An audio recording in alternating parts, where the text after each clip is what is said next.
હાલો, આજના હિન્દુ મહાસંમેલન માં સારા ગામ મુકામે અમને જે ગીર સોમનાથ જિલ્લા મુસ્લિમ સમાજના અગ્રણી તરીકે જે અમને આમંત્રણ આપવામાં આવ્યું એ બદલ પહેલા તો હું હિન્દુ મહાસંમેલનના આગેવાનોનો ખૂબ ખૂબ હૃદયપૂર્વક આભાર માનું. મારે સમયનો અભાવ હોવાથી 5 મિનિટમાં મારું વક્તવ્ય પૂરું કરીશ કે ભારત દેશની અંદર, ભારત આપણો જે દેશ છે, આપણા ભારત દેશની અંદર જે આપણા મુસ્લિમો જે છે કે જે મુસ્લિમ ભારત દેશની અંદર આપણા વિશ્વની અંદર જેટલા દેશની અંદર પાકિસ્તાન હોય, બાંગ્લાદેશ હોય કે વિશ્વની અંદર મુસ્લિમો છે એમના કરતા વધારામાં વધારે મુસ્લિમ સમાજ આપણા ભારત દેશની અંદર 30 કરોડ મુસ્લિમ છે. આપણે જ્યારે 1947 ની અંદર જ્યારે દેશ આઝાદ થયો ત્યારે અંગ્રેજોમાં આપણે હતા ત્યારે જે લડવાની વાત આવી ને ત્યારે મુસ્લિમો અને હિન્દુ સમાજ આપણે બધા સાથે મળી અને અંગ્રેજોને અહીંથી આપણે તગેડ્યા હતા. ત્યારે આપણે બધા સાથે મળી અને સંઘર્ષ કર્યો હતો.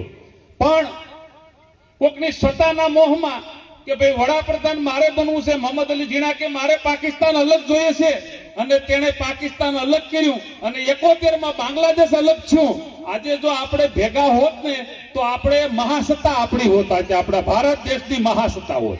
અને હિન્દુ જે ભારતની અંદર જે મુસ્લિમો છે એમાં મુસ્લિમો હરેક જ્ઞાતિના આવે. હું સંધિ મુસ્લિમ માંથી આવું છું, મંસૂરી સમાજ આવે, મેમણ સમાજ આવે, પણ મુસ્લિમો 4 અટકના કાયદેસરના મુસ્લિમો છે, શેખ, સૈયદ, મોગલ અને પઠાણ. જે બીજા બધા જે મુસ્લિમો છે એ બધા હિન્દુ માંથી કન્વર્ટ થયેલા છે, બધા ધર્મ પરિવર્તન થઈને ઇસ્લામમાં આવેલા છે. એ પણ હું તમને જાહેર કહું છું અને મારો પરિચય તમને આપીશ. તો હું જ્યારે અમારા જે પૂર્વજો હતા કે પણ હું પણ કૃષ્ણવંશી છું, કૃષ્ણવંશી છું હું પોતે, અને મને એનો ગર્વ છે કે હું ક્ષત્રિય કુળમાંથી છું.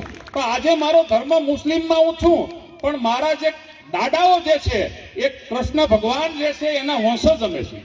અને અમારો ઇતિહાસની વાત કરીએ તો રામ દેવેન્દ્ર હતા, એના દીકરા 4, તો અસ્પત હતા એના મુગલો છે, મુગલ વંશ છે. ગજપતના વંથલી શેઠ સુડાસમા રાયદાદાને સરવૈયા છે, અને ભૂપત હતો એના જેસલમેર ભાટી છે, અને નરપતના અમે જાડેજા ને સમા અટક થઈ.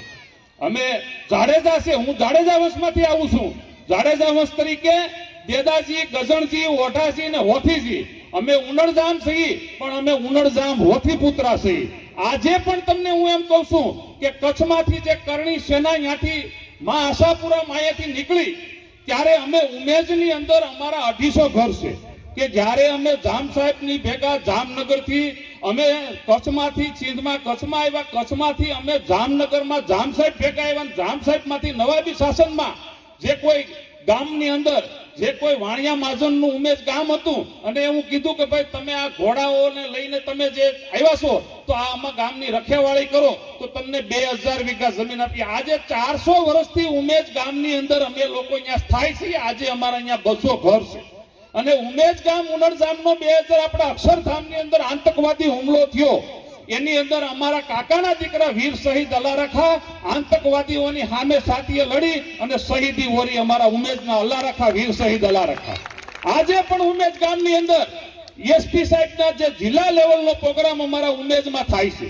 એટલે હું એવી વાત કરું કે ભાઈ કોઈ પણ કે સમાજ, આજે તમને હું એમ કહું છું કે અમારા ઉમેજ ગામની અંદર હમણાં એક મસ્જિદનો પ્રોગ્રામ હતો, તો ટોટલ અમારા આખા ગામ 6-7 હજારની વસ્તી છે.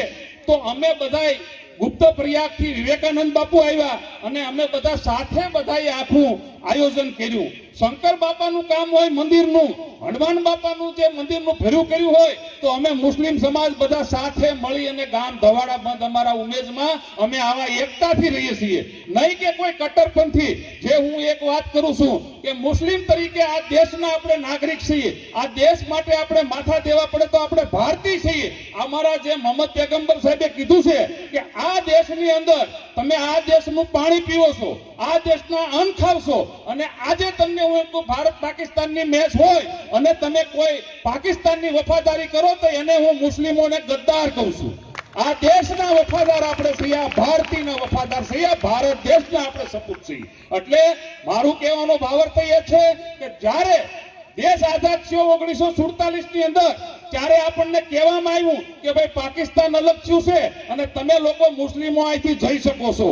ત્યારે અમારા જે આ 30 કરોડ ભારત દેશના મુસ્લિમો જે અમારા પૂર્વજો એમ કીધું કે નહીં, અમે આ દેશ છોડીને જવાના નથી, આ અમે અમારી જન્મ ભૂમિકા છે, અમે આ છોડીને નથી જવાના. કાયર હતા એ વિયા ગયા ને આ જે અમારા હજી પૂર્વજો જે અહીંયા જે 30 કરોડ જે છે મુસ્લિમો એ ગયા નથી. ત્યારે તો છૂટી હતી કે તમે જઈ શકો, પણ આજે પણ હું એમ તમને કહું છું કે હું ગર્વ લઉં છું કે મને જ્યારે કરણી સેના ત્યાંથી નીકળી, મને સાવતસિંહ બાપુ વિજાણ, અબડાસા તાલુકાનું વિજાણ ગામ કચ્છ ઐતિહાસિક પરિષદના પ્રમુખ છે, એમના દીકરા કરણી સેનાના વીરભદ્રસિંહ ઉપાધ્યક્ષ છે. મને ત્યાંથી ફોન આવ્યો કે મુન્નાભાઈ તમે યાત્રા નીકળી છે આપણી કરણી સેના, તો તમે એનું સન્માન કરવા માટે. તો અમે ઉમેશથી 10-15 જણા અમે ગયા કે અમે ક્ષત્રિય કુળમાંથી છીએ, અમને પણ ગર્વ છે, અમે અહીંથી એના શિલ્ડ બનાવીને ગયા. તો અમને અહીંયા વેરાવળ અમે એનું ટુકડો ચીફમાં સન્માન કર્યું. તો એને એવું કીધું ના, તમારા વિજાણંદ બાપુ આપણા સાવતસિંહ બાપુ જે વિજાણથી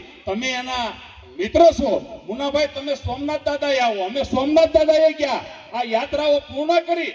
પછી વીરભદ્રસિંહ બાપુ, જેપી જાડેજા બાપુ અને એ બધાએ કીધું કે આજે તમે મુસ્લિમ ધર્મ આજે 1000 વર્ષ જેવો તમારા જે આપણે 1200ની સાલમાં તમારું ધર્મ પરિવર્તન થયેલું અમારો ઇતિહાસ કહે છે, તો આજે 800 વર્ષ પછી પણ તમે ગર્વ લ્યો છો કે અમે ક્ષત્રિય કુળમાંથી છીએ અને તમે અહીંયા આવ્યા છો. તો અમારું આખા ગુજરાતની અંદર બધાએ સન્માન કર્યું છે, અમારે તમારું સન્માન કરવું છે. અમારું અહીંયા સોમનાથ દાદાએ એ લોકોએ કરણી સેનાએ અમારું સન્માન કર્યું.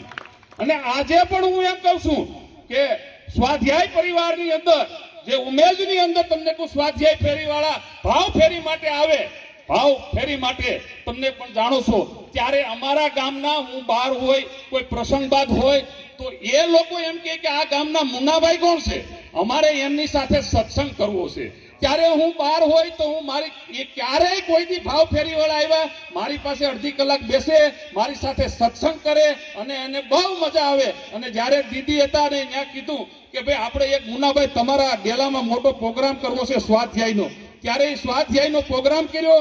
અમે 500 માણસ ત્યાંના મુસ્લિમો સ્વાધ્યાયની અંદર તમને કોઈ બધાને બેસાડ્યા. એ અમારો મેસેજ છે દીદી સુધી ગયો કે આ ઉમેજ ગામના જે મુસ્લિમો છે તે એકતાના પ્રતીકનું વાતાવરણ લઈને ચાલે છે. એટલે હું તો એક મારા મુસ્લિમ સમાજને પણ મેસેજ દેવા માંગુ છું કે આપણે ભારતીય છીએ, મા ભારતી માટે આપણે માથા દેવાના આવે તો પણ આપણે માથા દેવામાં તૈયાર રહેવું જોઈએ. અને આપણે આ દેશની અંદર આપણા નબી મોહમ્મદ પેગમ્બરે કીધું છે, મેં અગાઉ કીધું એમ કે આ દેશનું અન્ન ખાઈએ, આ દેશનું પાણી પીએ અને આ દેશની આપણે ગદ્દારી કરીએ તો આપણા જેવો કોઈ તમને કોઈ ગદ્દાર ન કહેવાય. એટલે મારું સમય બહુનો અભાવ છે, એટલે મારે અત્યારે શું છે કે જે ઇફતાર પાર્ટી ઉમેશ હોય, પણ મારા મિત્ર જિગ્નેશભાઈ જે મારી ઓફિસે આવ્યા અને મને કીધું કે તમારા વિડીયાઓ અમે મુન્નાભાઈ જોતા હોય છે અને તમે આ આટલું બધું અમારા શાસ્ત્રોની અંદર એ જાણો છો. અમે ક્ષત્રિય સમાજમાંથી ઋષિવંશ, અગ્નિવંશ અમારા અને સૂર્યવંશ અને જે 4 વંશના ચંદ્રવંશ, અમે 4 વંશ જે છે એ 4 વંશમાં અમે ક્ષત્રિય કુળમાં અમારો વંશમાં આવીએ છીએ. અને આપણને કોઈ પણ ને આજે અમારા બારોટ દેવ છે ને આ ઘઉંનું ટાણું આવે ને તો અમારા ભચાઉ કચ્છથી બારોટ આવે, હમણાં 2-4 દીમાં બારોટ આવશે. અમે ઘર દીઠ બધાને મણ ઘઉં કરી અને એને અમે બારોટ દેવ હાલ પણ અમારા ચાલુ છે. તો બારોટ દેવે મને કીધું, મને કે મુન્નાભાઈ તમે સંથી મુસ્લિમમાં છો પણ તમે હાલ તમારા પાંચ કાંક ચિહ્નો હોઈ શકે. મેં કીધું બારોટ દેવ 800 વર્ષ જેવું થયું, હવે કાંઈ આજે આપણે મુસ્લિમ પરાગત રીતે હાલીએ છીએ અને ધર્મ પ્રમાણે ચલાવીએ. તો એને એવું કીધું કે ના. પછી મારા મગજમાં એક આવ્યું, મેં કીધું બારોટ દેવ અમારે કોઈ સારું કાર્ય થાય, સારું કાર્ય કરીએ તો સવા મુઠ્ઠીની પણ અમે એમ કહીએ કે અમે ફૂઈ માની ખીર કરીએ છીએ. અને ઘરમાં આપણી ગાર હોય ને, ગાર આપણે તો બધા સ્લેપો આવી ગયા, લાદીઓ આવી ગઈ, ગારની અંદર ખૂણામાં એ ખાડો ઊંડો કરી અને જે ઈ ખીર પણ બધા જે ખાવા આવે એને ઘરની અંદર જ ખાવાની, ઘરની અંદર ઈ ખાડામાં હાથ ધોવાના, વધે એને ભારી દેવાની. તો કે એને તમે કયો છો હું? અમે કીધું ફૂઈ માની ખીર. તો કે જ્યારે તમે કન્વર્ટ થયા, જ્યારે ઇસ્લામ ધર્મમાં આવ્યા, ત્યારે તમે આયુમાં કહેતા, પછી તમે દાડિયુમાં કયો, અટાણે તમે ફૂઈમાં કયો, પણ એ જ તમારી મોમાઈમાં કુળદેવીની તમે ખીર કરો છો. એટલે એટલું કઈ મારી વાતને વિરામ આપું છું. જય ભારત.